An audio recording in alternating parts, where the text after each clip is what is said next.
આજે આપણે જે સ્પેશિયલ ગેસ્ટ આપણી સાથે જોડાઈ રહ્યા છે HDFC સિક્યોરિટીઝના દીપક જસાની. દીપકભાઈ, ઘણું સ્વાગત છે આપનું CNBC પ્રચારમાં. અને જે રીતના આપણે સિચ્યુએશન જોઈ રહ્યા છે ટુવર્ડ્સ ધ વીક એન્ડ માર્કેટમાં એક તેજી પકડાઈ રહી છે થેન્ક્સ ટુ જે US ફેડના જે નંબર્સ આવ્યા છે ઇન્ફ્લેશનના. આઈ થિંક એક જોશ ભરી દીધું છે. IT સેક્ટરના જે પરિણામ આવ્યા છે TCS અને ઇન્ફોસિસના, એનાથી પણ એક માર્કેટમાં જોશ ભરાઈ ગયું છે. શું લાગે છે કે આ જે મુવમેન્ટ થઈ છે, પોઝિટિવ જેનેસ થઈ છે, જે માર્કેટને થોડી જરૂરિયાત હતી એક દિશા દેખાડવાનો, આ એક ફેક્ટર, આ બંને ફેક્ટર બની શકે છે કે એક આગળ વધવા માટે માર્કેટને હેલ્પ કરી શકે? Good afternoon.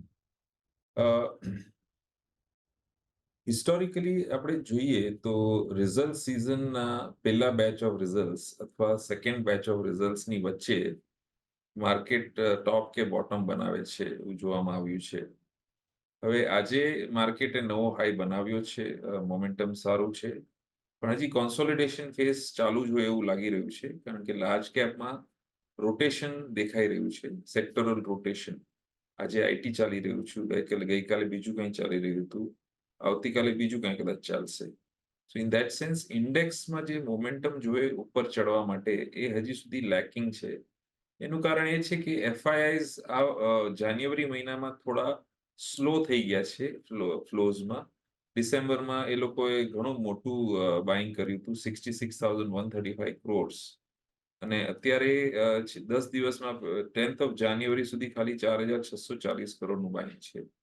અને મ્યુચ્યુઅલ ફંડનું બી બાઇંગ ઘણું લિમિટેડ છે. સો જ્યારે ઇન્સ્ટિટ્યુશનલ બાઇંગ જોરથી આવશે ત્યારે લાર્જ કેપમાં મોમેન્ટમ ઉપડશે અને નવા ઇન્ડાઇસીસ જોવા મળશે.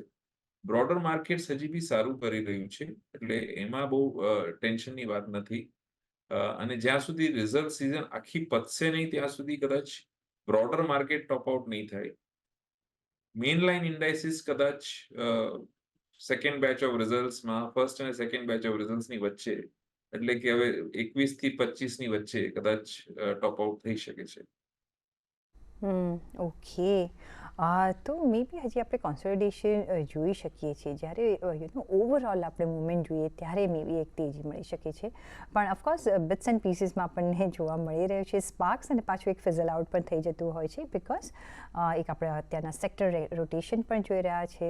અને જેમ દીપકભાઈ કહી રહ્યા છે કે એક સેક્ટર આજે ચાલે છે તો કાલે થોડું ઠંડુ પડી જતું હોય છે.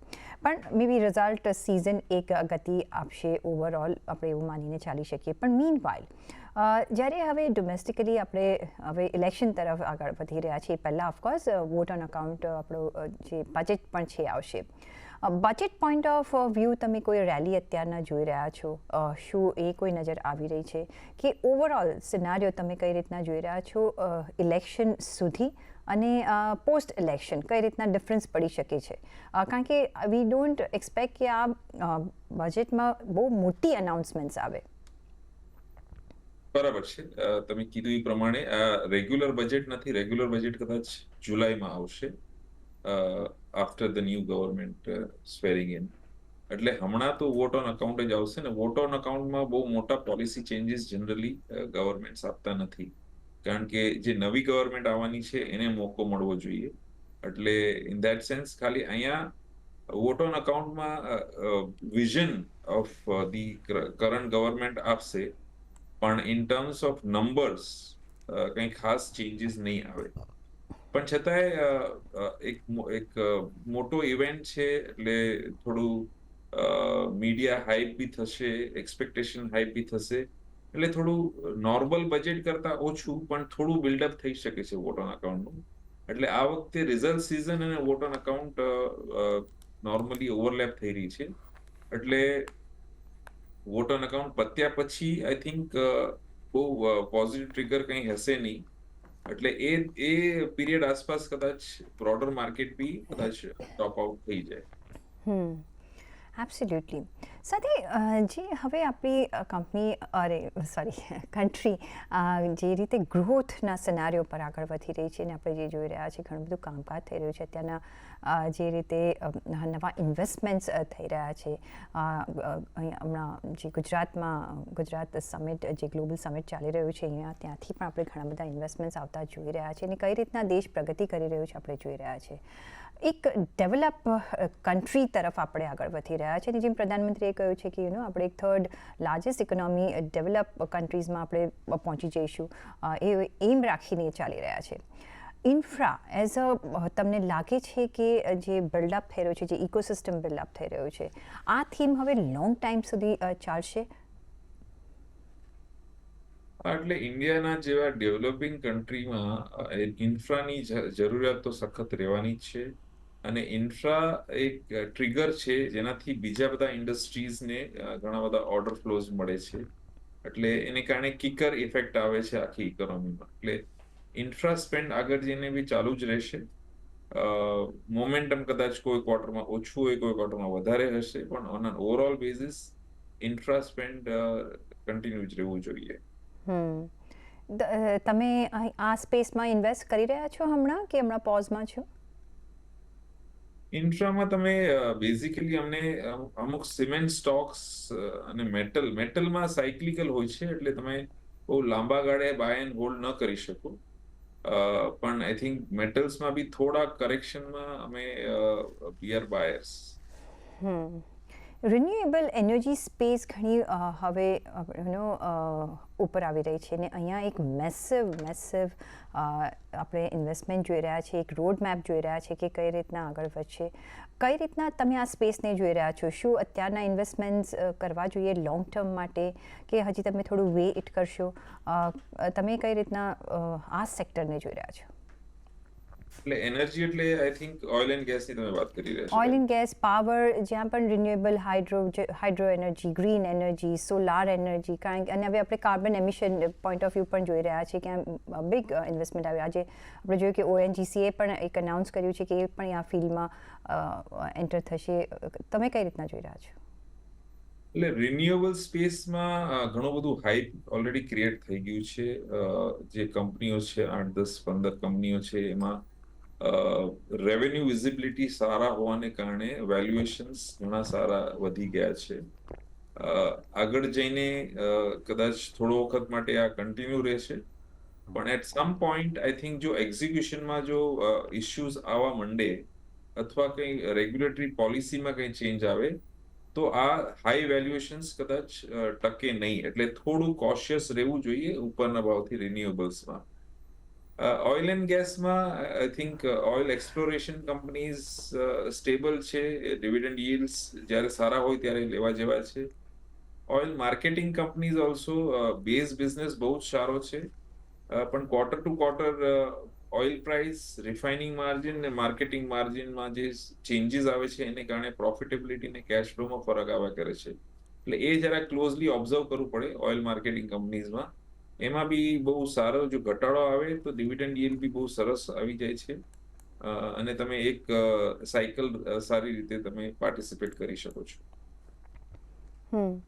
શું અત્યારના તમારા પોર્ટફોલિયોમાં તમે પ્રાઇમ ઇમ્પોર્ટન્સ ક્યાં આપી રહ્યા છો? તમે ઓલરેડી મે બી ઇન્વેસ્ટેડ હશો પણ જો ન્યૂ ઇન્વેસ્ટમેન્ટ કરવું હોય તો તમે અત્યારના પહેલાં ક્યાં જુઓ છો? બેન્કિંગ સેક્ટર તરફ વધારે જુઓ છો? ઇફ યસ, કયા વર્ટિકલ્સમાં તમે નજર રાખી રહ્યા છો? કેપિટલ એક્સપેન્ડિચર જે રીતના આપણા થઈ રહ્યું છે તમે શું એ વર્ટિકલ તરફ જોઈ રહ્યા છો? કયા તમારા પ્રાઇમ એરિયાઝ છે જ્યાં તમે નિવેશ કરવાની સલાહ આપશો? બેન્કિંગમાં બહુ મોટું ફ્રેશ ઇન્વેસ્ટમેન્ટ અમને નથી લાગતું વર્કઆઉટ કરે એટલે હમણાં તો અમે I think PSU as a theme we continue to be bullish. એના સિવાય ઓટો સ્પેસ બી અમને ગમે છે. ઓઇલ એન્ડ ગેસ મેટલ્સમાં અમે લોકો ટેક્ટિકલ બાઇંગ કરશું depending on the levels and corrections. Power અને હેલ્થ કેર બી અમને ગમી રહ્યું છે. રિયાલિટીમાં થોડા કરેક્શન્સ પર વી કેન બી બાયર્સ. સો તમે કહ્યું PSU, તો તમે કયા વર્ટિકલ તરફ તમે PSUs, કયા એરિયાઝમાં તમે PSUsમાં ઇન્વેસ્ટ કરવાની સલાહ આપી રહ્યા છો અત્યારે? PSUમાં અમને PSU banks as a group અમને ગમી રહ્યું છે. એના સિવાય અમને ડિફેન્સ કંપનીઝમાં બી ઘણો રસ છે. જો કે હમણાં થોડું પ્રાઇઝીસ ને વેલ્યુએશન્સ થોડા વધી ગયા છે, પણ ત્યાં રેવન્યુ વિઝિબિલિટી બહુ સારી છે. એટલે દરેક ઘટાડે કદાચ પીએસયુ ડિફેન્સમાં રોકાણ કરવું ઈચ્છનીય છે. તમે ઓટો પણ કહ્યું, તો તમે પ્યોરલી મેન્યુફેક્ચરિંગમાં, ઓટો એન્સિલરીમાં કઈ રીતના અહીંયા તમે એડવાઇસ કરશો ઇન્વેસ્ટમેન્ટ માટે? ઓટોમાં હમણાં છેલ્લા ક્વાર્ટરમાં આપણે જોયું two wheelers have made a comeback. એટલે અત્યાર સુધી બહુ જ સ્લગિશ હતું ટુ સ્પેસ, પણ આ વખતે પહેલી વાર આપણે જોયું કે ત્યાં જરા રિકવરી સારી આવી રહી છે. સો ટુ વ્હીલર સ્પેસ અહીંયાથી બી થોડું હજી સુધરી શકે છે. જો કે રિસન્ટ પીરિયડમાં ઘણો શેર પ્રાઇસ વધી ગયા છે ટુ વ્હીલર્સના, પણ છતાં બી એક નજર રાખવા જેવી છે. એના સિવાય આઈ થિંક પેસેન્જર કારમાં લિમિટેડ ઓપોર્ચ્યુનિટીઝ છે, એ બી અમને ગમે છે. ટ્રેક્ટર્સમાં કદાચ એકાદ ક્વાર્ટર હજી રાહ જોવી પડે. અને સીવીમાં બી આઈ થિંક મેઇન બજેટ આવે પછી જ એક કરંટ મૂવમેન્ટ આવી શકે છે.